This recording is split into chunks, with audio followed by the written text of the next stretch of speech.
وار تیرا مجھے بخش ہے نام غفار تیرا الہی میں ہوں بس خطا وار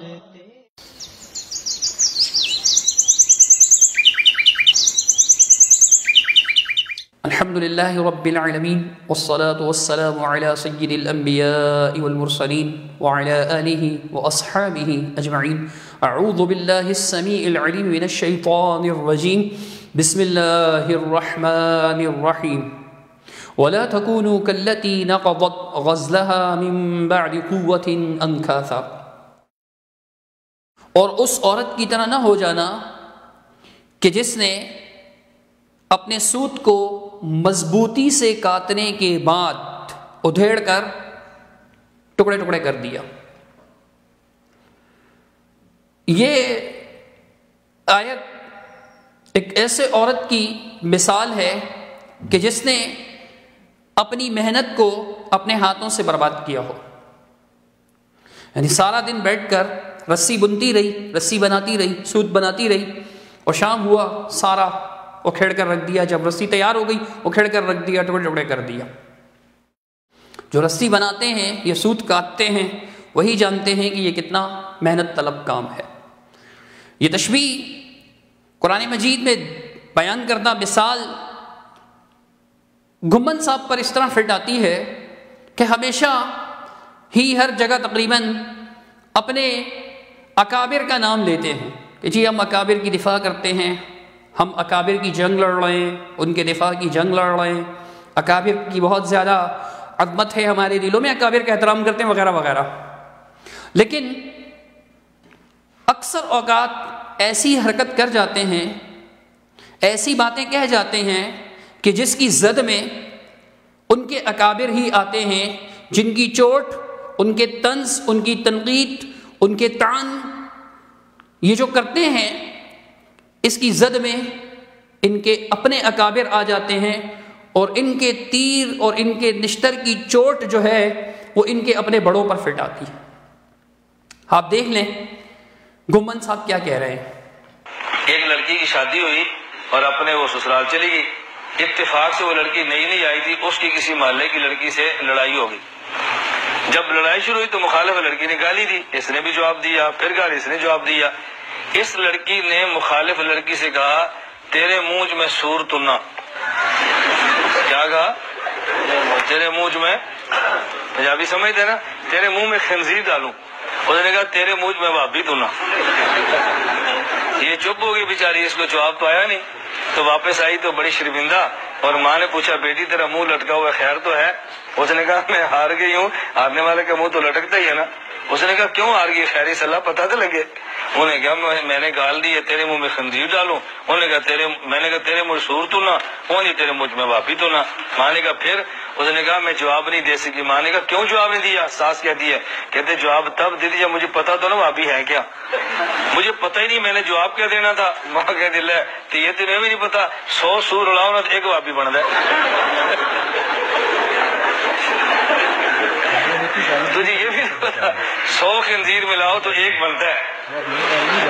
اور سچی بات اس عورت نے بات تو ایسی کی ہے کہ اللہ معاف فرمائے، خنزیر ناپاک تو ہے لیکن بک بک نہیں کرتا. خنزیر ناپاک تو ہے لیکن اولیاء کو گالیاں نہیں دیتا. جو اولیاء کو بکے خدا کی قسم وہ خنزیر سے بھی بدتر ہے. جو اولیاء خدا کے ولیوں کو گالیاں نکالتا ہے، خدا کے ولیوں کی بے ادبی کرتا ہے، وہ تو بہت، خنزیر جتنا بھی گندا ہے اس نے جہنم میں نہیں جانا، موت کے بعد اس کا حساب ہی نہیں ہے. اور جو خدا کے اولیاء کو بک بک کرے اور جہنم کا ایندھن بنے، بتاؤ خنزیر سے گندا ہے یا نہیں؟ دو خواتین کی لڑائی کا تذکرہ کرتے ہوئے جناب نے ایک عورت کی زبانی وہابی کی تعریف کروا دی، ڈیفینیشن بتائی، تعریف بتائی کہ وہابی کسے کہتے ہیں. اور اس کا خلاصہ یہی پنجابی اور اردو میں کہ 100 خنزیر ملاؤ ایک وہابی بنتا ہے.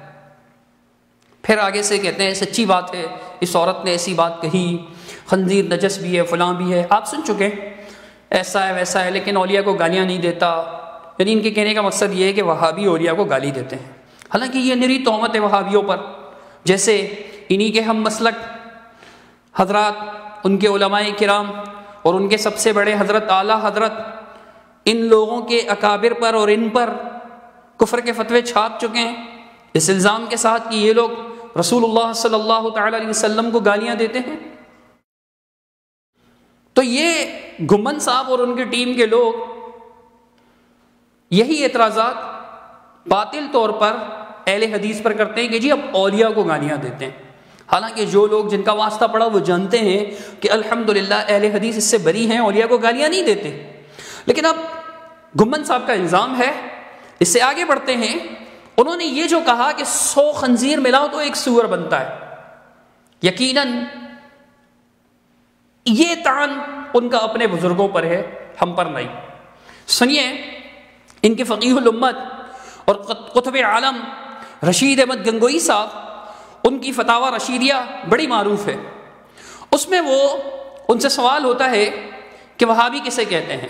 میں بڑے اختصار کے ساتھ بیان کر رہا ہوں، ہر کتاب کا اسکین ہم ساتھ لگا دیں گے، پوری عبارت آپ اس میں پڑھ سکتے ہیں۔ تو گنگوئی صاحب نے کہا وہابی متبع سنت اور دیندار کو کہتے ہیں۔ ان اطراف میں وہابی متبع سنت اور دیندار کو کہتے ہیں، سنت کی پیروی کرنے والے کو۔ اب سنت کی پیروی کرنے والا دیندار شخص وہابی ہوتا ہے ان اطراف میں، گنگوئی صاحب نے کہا ہے یہ۔ لیکن گھمن صاحب کیا کہہ رہے ہیں؟ 100 سور اڑاؤ نا تو ایک وہابی بن جائے۔ تجھے یہ بھی پتا 100 خنزیر ملاؤ تو ایک بنتا ہے۔ دوسرا حوالہ ان کے حکیم الامت مجدد الملت مولوی اشرف علی تھانوی صاحب، جن کی بہشتی زیور ان کے ہاں بڑی معروف ہے، تقریباً ان کے ہر گھر میں پائی جاتی ہے، خواتین کو دیتے ہیں، مسائل لکھے ہوئے ہیں، بلکہ بعض مدارس میں نصاب کا حصہ پڑھائی جاتی ہے۔ ان حکیم الامت صاحب اشرف علی تھانوی صاحب کی ملفوظات کئی جلدوں میں شائع ہوئی۔ اس کی جلد نمبر 2 ملفوظ نمبر 362، اس میں کافی باتیں ہیں۔ جو ہمارا میجر پوائنٹ ہے وہابی کے بارے میں، اس کے بارے میں کہتے ہیں تھانوی صاحب، میں تو کہا کرتا ہوں اگر میرے پاس 10,000 روپیہ ہو، سب کی تنخواہ کر دوں، پھر دیکھو خود ہی سب وہابی بن جاویں۔ یہ تھانوی صاحب کہتے ہیں اگر میرے پاس ہوں، یعنی ان کی خواہش تھی 10,000، تو میں لوگوں کو تنخواہ دے کر وہابی بناؤں۔ حکیم الامت، ان کے حکیم الامت تھانوی صاحب کے نزدیک وہابی اتنی اچھی چیز ہے، وہابی اتنے اچھے لوگ کہ وہ لوگوں کو پیسے دے کر وہابی بنائیں۔ لیکن گھمن صاحب کیا کہتے ہیں؟ 100 سور اڑاؤ نا تو ایک وہابی بن جائے۔ تجھے یہ بھی پتا 100 خنزیر ملاؤ تو ایک بنتا ہے۔ افسوس گھمن صاحب، سوچئے یہ آپ کس کو کہہ رہے ہیں؟ تیسرا حوالہ انہی تھانوی صاحب کا اشرف السوا نے ان کے حالات زندگی پر ان کے مرید نے شائع کی، اس کے اندر ان کے کانپور کا تذکرہ کرتے ہیں۔ جب یہ ابتدا میں تھانہ بھون کے خانقاہ سے پہلے کانپور میں پڑھایا کرتے تھے، کانپور کے مدرسہ میں، وہاں کا تذکرہ کرتے ہیں کہ محلے والوں کا رویہ کیسا تھا اور کیسے تھے تعلقات وغیرہ بیان کرتے ہوئے ضمناً یہ بات کہتے ہیں کہ جی وہاں پہ کچھ خواتین آئیں مسجد میں طلباء کے پاس جلیبیاں لے کر کے ان پہ فاتحہ پڑھ دو۔ وہ طلباء شریر ہوتے ہیں، فاتحہ پڑھے بغیر انہوں نے جلیبیاں کھا لی، عورتوں کو غصہ آیا، وہ اپنے مردوں کو لے آئیں، بات لڑائی تک پہنچنے والی تھی۔ ایک طالب علم تھانوی صاحب کے پاس آئے، اس کے صفحہ 200 پر حضرت مولانا محمد الیاس صاحب کی جانشینی کا مسئلہ، اس عنوان کے تحت یہ بات بیان کرتے ہیں کہ جب ان کے بیماری کے ایام تھے، ان کے بعض بزرگ جیسے مندور نعمانی صاحب، علی میاں ندوی صاحب اور زکریا کاندھلوی صاحب، یہ سب بیٹھ کر آپس میں مشورہ کر رہے تھے۔ تو محمد ثانی صاحب جو ہیں کہتے ہیں کہ میں انہیں منظور نعمانی صاحب کے الفاظ میں نقل کر رہا ہوں، ان کے الفاظ ملاحظہ فرمائیں۔ وہ لمبا مشورہ ہے ان کا، اس میں ایک مقام پر آ کر نعمانی صاحب فرماتے ہیں، اور یہ منظور نعمانی صاحب کون ہیں؟ جن کی معارف الحدیث بڑی معروف ہے، اور علماء دیوبند ان کو فخر المحدثین والمتکلمین مناظر اسلام ان القابات سے یاد کرتے ہیں، بڑے معروف ہیں۔ اب یہ اپنے بارے میں کہہ رہے ہیں، کہتے ہیں اور ہم خود اپنے بارے میں بھی صفائی سے عرض کرتے ہیں کہ ہم بڑے سخت وہابی ہیں۔ یہ منظور نعمانی صاحب کہہ رہے ہیں، جن کو علماء دیوبند رئیس المحققین والمتکلمین مناظر اسلام قرار دیتے ہیں۔ وہ کہہ رہے ہیں کہ ہم اپنے بارے میں بھی صفائی سے عرض کرتے ہیں کہ ہم بڑے سخت وہابی ہیں۔ صفحہ نمبر 202 پر لکھا ہوا ہے، یعنی اقراری وہابی ہیں۔ لیکن گھمن صاحب کیا کہتے ہیں؟ 100 سور اڑاؤ نا تو ایک وہابی بن جائے۔ تجھے یہ بھی نہیں پتا 100 خنزیر ملاؤ تو ایک بنتا ہے. سوچ لیجئے گمن صاحب، یہ آپ کس کو کہہ رہے ہیں؟ پانچواں حوالہ، جب منظور نعمانی صاحب نے یہ بات کہی، یہ مشورے کا ذکر چلتا چلا جا رہا ہے، یہ بات کہی تو جواب میں زکریا کاندھیلوی صاحب، جن کی فضائل اعمال بڑی معروف ہے، شیخ الحدیث زکریا کاندھیلوی صاحب، تقریباً ان کی ہر مسجد میں اس کی تعلیم ہوتی ہے، انہوں نے جواب میں منظور نعمانی صاحب کو کیا کہا، اپنے ہی عالم کو کیا کہا کہ مولوی صاحب میں خود تم سے بڑا وہابی ہوں. اور گمن صاحب کیا کہہ رہے ہیں؟ 100 سور اڑاؤ نا تو ایک وہابی بنتا ہے. تجھے یہ بھی نہیں پتا 100 خنزیر ملاؤ تو ایک بنتا ہے.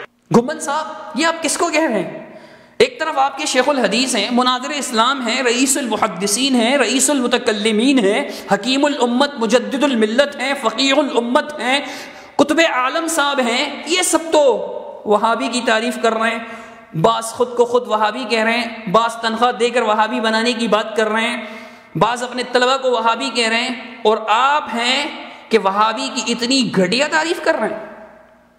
اگر وہابی کی تعریف یہی ہے جو آپ بیان کر رہے ہیں گمن صاحب، تو پھر ہمارا سوال یہی ہوگا کہ آپ اپنے ان بزرگوں کے بارے میں کیا کہیں گے. اب آخر میں یہ سن لیجئے کہ آپ کے امام اہل سنت مولانا سرفراز خان صفدر صاحب کئی ایک کتابوں کے مصنف ہیں، ماضی قریب میں فوت ہوئے. ان کی کتاب اتمام البرہان صفحہ نمبر 269، اس میں وہ لکھتے ہیں حقیقت یہ ہے کہ انگریز نے تحریک جہاد کو بری طرح کچلا، مجاہدین اور مصلحین کو وہابی کے نام سے موسوم کر کے بدنام کیا گیا. وہابی کو بدنام کرنا انگریز کا طریقہ ہے. گمن صاحب آپ انگریز کی پیروی کر رہے ہیں. آگے لکھتے ہیں کہ انگریزوں نے باغی اور وہابی مترادف الفاظ قرار دیے، عامت المسلمین میں ان کے خلاف نفرت کا جذبہ پیدا کیا. یہی کام گمن صاحب کر رہے ہیں. عامت المسلمین میں نفرت کا جذبہ پیدا کرنے کے لیے بتا رہے ہیں کہ 100 خنزیر بلاؤ تو جی ایک وہابی بنتا ہے. 100 سور اڑاؤ نا تو ایک وہابی بنتا ہے. تجھے یہ بھی نہیں پتا 100 خنزیر ملاؤ تو ایک بنتا ہے. مخالفت نہیں کی عورتوں کی لڑائی جو یہ سنتے رہے یا کہیں سے انہوں نے سنا، ان کی تردید نہیں کی، بلکہ آگے سے سچی باتیں کہہ کر مزید اس پر مسالہ چھڑکنے کی کوشش کی، اس کو صحیح ثابت کرنے کی کوشش کی. اب یہ وہابیوں کو بدنام کرنا انگریز کا طریقہ ہے جو گمن صاحب نے اپنایا ہوا ہے. آگے سنیے، لکھتے ہیں بعض علماء کا کردار. سرفراز صاحب لکھتے ہیں بہت سے علماء نے مذہبی خدمات سمجھ کر وہابیوں کی مخالفت کی. حکومت نے ایسے علماء کی سرگرمیوں کو بنظر استحسان دیکھا اور ان علماء کو بالواسطہ یا بلا واسطہ ان خدمات کا معاوضہ دیا.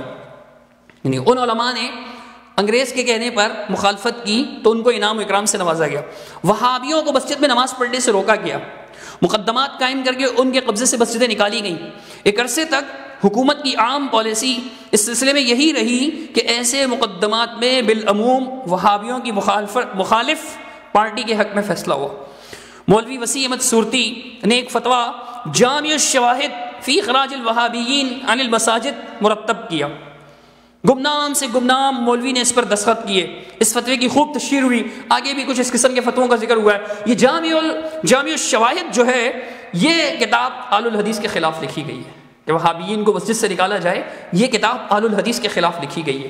اور پھر سرفراز صاحب نے آگے لکھا ہے کہ یہ ساری کتابیں انگریز حکومت کی طرف سے شائع ہوئی. تو وہابیہ کے خلاف پروپیگنڈا کرنا، لفظ وہابی کو بدنام کرنا، یہ انگریز کا طریقہ ہے اور آپ کے اپنے اکابر کی مخالفت ہے. امید ہے کہ آپ اس سے باز آ جائیں گے. اللہ رب العالمین سمجھ عطا فرمائے.